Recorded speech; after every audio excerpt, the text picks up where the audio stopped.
Here's the new SCP report, ma'am. Thank you, Jeremy. I'll review it right away.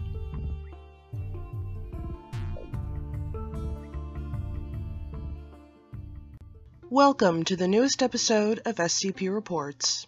I'm Suicide Rose Hellsing, and today's SCP is going to be SCP-667 Kudzu. This SCP was requested by a YouTuber called the Sylar1982. So if you have a request for an SCP, a creepypasta, or pretty much anything else you'd like me to take a whack at, definitely let me know in the comments, or send me an email at officialscpreports@gmail.com. Real quick before we begin, I'm just going to tell you guys that the reason I haven't posted so long is because my laptop was broken, but as an early birthday present, my birthday is March 19th, my parents and my brother pulled some money together to buy new parts, and my brother installed them, so ta-da! My laptop works again. You will not have to wait this long for an SCP. Hopefully, nothing bad happens again.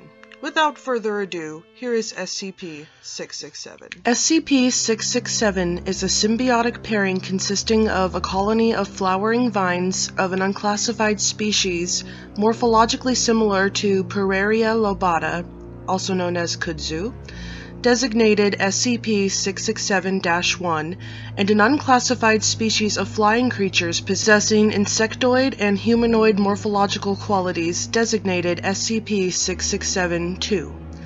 The only known instance of SCP-667 in the world is located in a wilderness area in southeastern United States, approximately kilometers north of, and covered an area of square kilometers prior to being trimmed to its current size. Forensic analysis of skeletal remains found within SCP-667-1 indicate that it was introduced to the region shortly after the introduction of Kudzu to the United States in the late 19th century. In the presence of adequate nutrition, SCP-667-1 is capable of growing at a rate considerably greater than that of the standard Kudzu plant. Samples in captivity under ideal conditions have been observed to grow as rapidly as 2.5 meters per day. SCP-667-1 is capable of planting roots in almost any form of soil or soft organic tissue and will grow along or over the surface of any foreign matter in the path of its growth, including trees, structures, automobiles, or animal life. SCP-667-1's primary source of nutrition is derived from humans or other large mammals. Upon encountering sleeping, paralyzed, or a dead animal within its path of growth, SCP-667-1 will rapidly grow around and through the creature, gradually consuming and metabolizing its remains to further its growth. SCP-667-1's vines, flowers, and roots contain large quantities of alkaline compounds which render it impalatable to human beings and all other animal species besides SCP-667-2, on which it has been tested. Mature SCP-667-2 organisms are approximately 7.5 centimeters in length, with two large wings extending the entire length of the organism. Dissections indicate that SCP-667-2's internal biology is similar to that of insects of the family Lampyridae, or fireflies. SCP-667-2's exoskeleton strongly resembles a miniaturized human being, with the organism's thorax being contained within the chest cavity and the abdomen, and bioluminescent organ concealed within the legs. Male and female SCP-667-2 organisms have been recovered. Female SCP-667-2 organisms reproduce by laying eggs which hatch as larvae, burrowing into the soils underneath SCP-667-1 and emerging as mature insects the following year. The current wild population of mature SCP-667-2 organisms at any given time is estimated to be less than 5,000, as many as are believed to have existed prior to trimming. Mature SCP-667-2 organisms dwell exclusively on, underneath, and around SCP-667-1 and subsist by feeding on the nectar produced by SCP-667-1's flowers.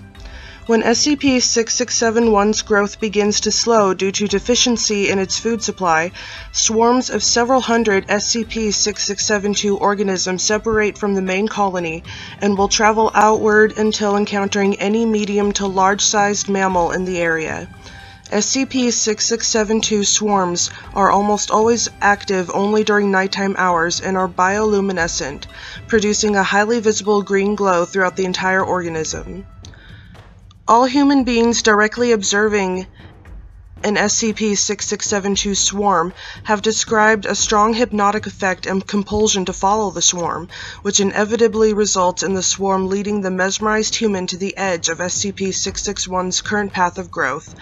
Non-human mammals have similarly displayed a compulsion to follow the swarm and obliviousness to outside stimuli.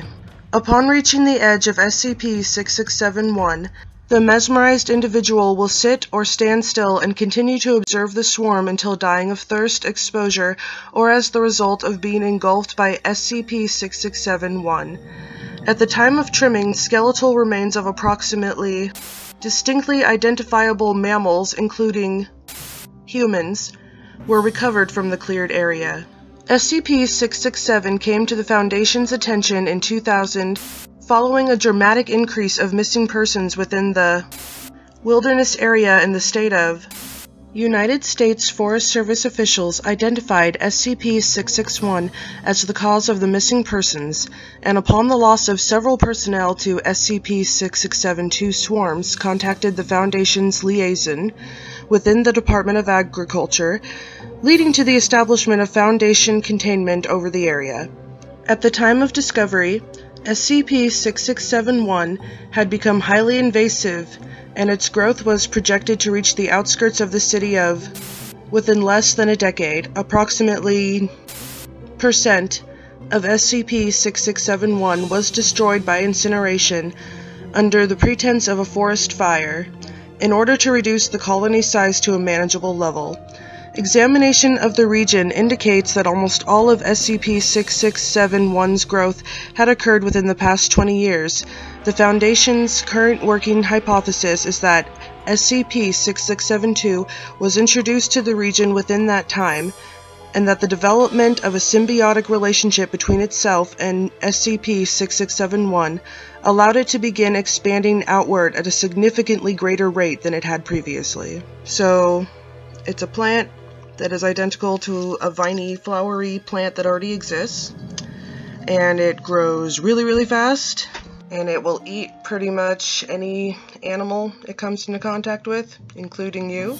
And if it can't get to any animals or humans, it sends out these bugs that look like humans, and they fly and they glow, and they hypnotize you, make you go to where the plant is, and the plant eats you. So that's fun. It's pretty scary. Thank you for watching SCP Reports. I'm Suicide Rose Hellsing. Please like, comment, subscribe, and I'll see you in the next episode.